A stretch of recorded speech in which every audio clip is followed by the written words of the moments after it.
In this video, I'm going to go through working the second class problem that we assigned today. I have not worked this problem before. This is my first time. And so you're going to have to apologize. I'm going to have to apologize if I make any sign errors. But I hoped by watching as I solve it, you'll get an idea for the sense of how I choose to do things as I'm going through. The solution will be a little bit messier. I hope this is instructive. Okay, let's begin. So in this problem, we have two masses, a hanging mass M here where we measure the positive displacement x, and a rotating pulley here, a wheel, with moment of inertia j and radius r.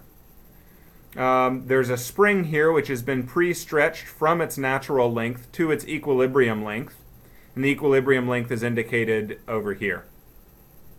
I believe the question I asked in class was find the mathematical model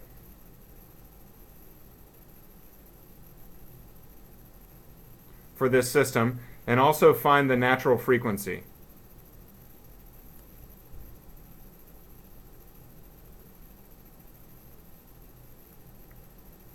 Okay, so when I look at this problem, I can see that I have two masses, but in fact they're rigidly coupled.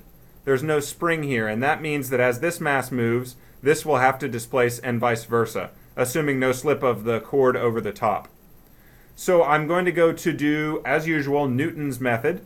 And I'm going to have two free body diagrams, but really they'll combine very quickly into one. So the first free body diagram, the easy one, is on the mass. Here is the mass. Positive x goes down. I know that there's a gravitational force pulling it down, and I know that there's some tension in this wire pulling it back up. I'm going to call that tension B. I'm calling it B to keep from using capital T for tension, which looks like a torque. So there is a B pulling it back up, a gravity pulling it down. Positive x is defined in the downward direction. I can sketch that over here if we like. Also, I'll have another free body diagram. I'll have this rotational wheel. And on the wheel, I can see that there's a rigid bar here that keeps any x or y motion from mattering. So the wheel's not going to move in those directions, and I can safely ignore them. The wheel's going to rotate, and so all I'll concentrate on are forces and torques that cause rotation.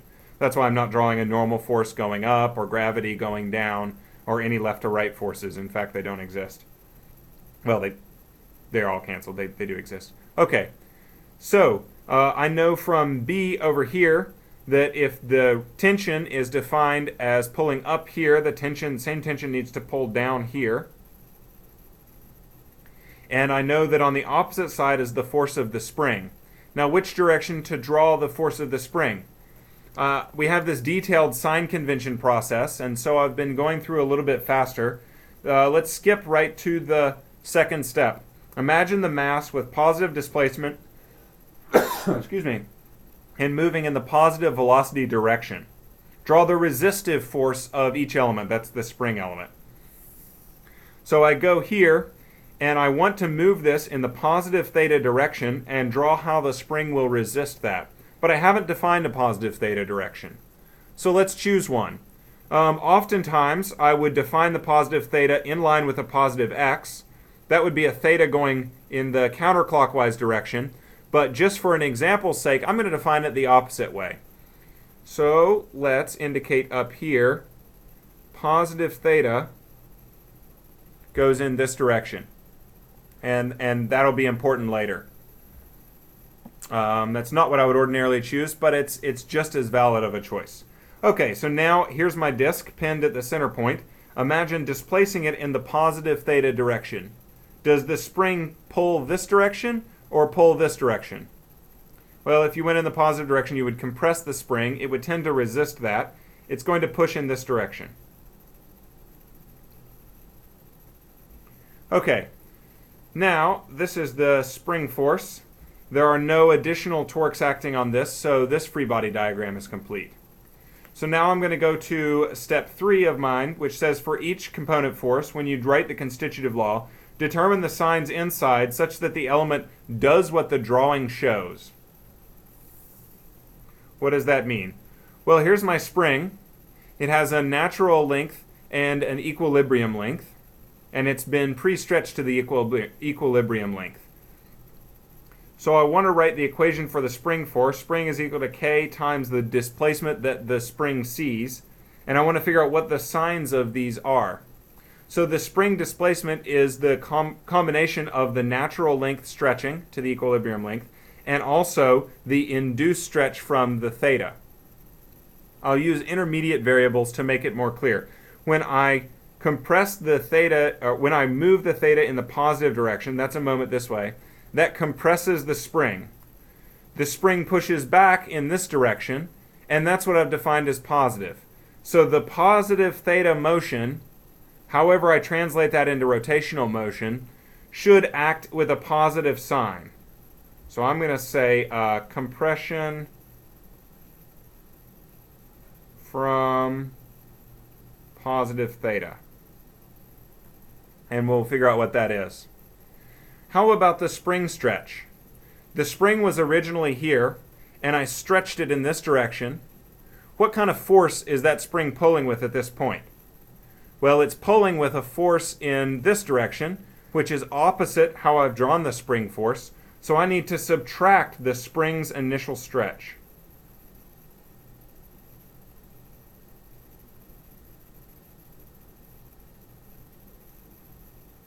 And that completes the spring force.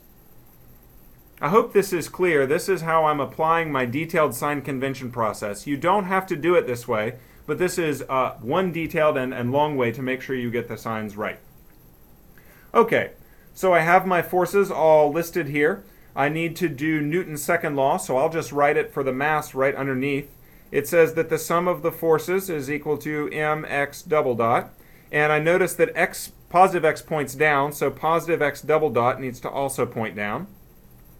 And as I enumerate the forces, I see two. One force is mg, and one force is b. It points in the opposite direction, so I need to include a negative sign. That comes from comparing positive here with this direction and noting this needs to be negative. Over here, I'll do a similar thing. Sum of the torques is equal to j theta double dot. And I've defined positive theta in this direction, so positive theta double dot must be in the same direction. I'll sketch here to indicate that positive is in that direction. And I'll write the equations for my torques. This torque is the force B times the radius r of the disk. And that torque acts opposite of this torque, so I need to include it with a negative sign, negative BR over here. And this torque acts also opposite, so I need to include it with a negative sign, negative RFS, where Fs is K times the compression from theta. I'm going to call that, say, Y theta. And the initial compression I'm going to call YI. I'm just making up variables here for what those are. Okay, so K, Y theta minus YI. And there we have it. I've written Newton's second law, and I have two equations. I have an unknown tension B that I'll need to eliminate, and I have some other intermediate variables I'll need to solve for. First, let's eliminate the unknown tension B. So I'll go over to this side, and I hope I don't make sign errors as I do this. I'm going to move B over. mg equals mx double dot plus B. And then move mx over. mg minus mx double dot equals B. I'm going to take that and plug it in here to eliminate the unknown tension in the wire. That's B is the tension in this wire right here. And I'll have negative mg minus mx double dot r minus rk y theta, where y theta is the compression from a positive theta, and the negative signs distribute, so plus RYI, where YI is the initial. Oh, and I told you I'm doing this live. I forgot to write J theta double dot over here. Okay, hopefully no sign errors so far. Now I need to go about eliminating things that I don't know. First, the Y theta. The Y theta, as we said, is the compression from a rotation of positive theta. And the link between rotation and translation is always the arc length formula, S equals R theta. This is a general formula. I need to translate it to the variables of my problem. So as we're looking at a point over here, we can imagine a positive displacement in theta and how that impacts our translational variable, the equilibrium length or natural length of the spring. So this y theta is defined here. We define that as compression from positive theta.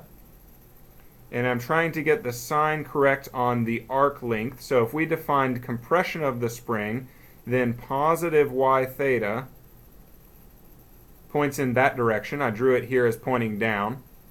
And positive theta points in the same direction. So I write that y theta is equal to the radius of the disk times my theta variable here. Maybe I'll write this as theta as arc length, just to be clear that this is a general theta, any sort of rotation, and this is the actual theta indicated here in my drawing. And here is my linking equation, y equals r theta. Y theta equals r theta. So that will plug in here, and I can eliminate that unknown y theta, negative mg minus mx double dot times r minus r times k times, so in for y theta, I put in r theta, put the r squared.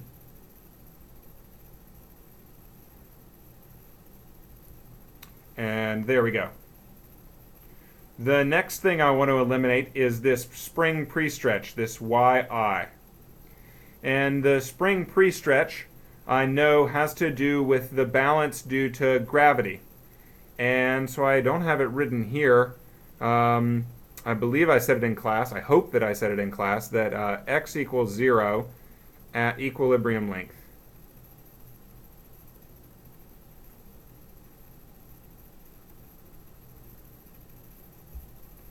That means that the equilibrium pre-stretch, the force rotating this disk in this direction, must exactly equal the force from gravity transmitted through the tension here when x is not moving. That's equilibrium. X dot equals 0, x double dot equals 0.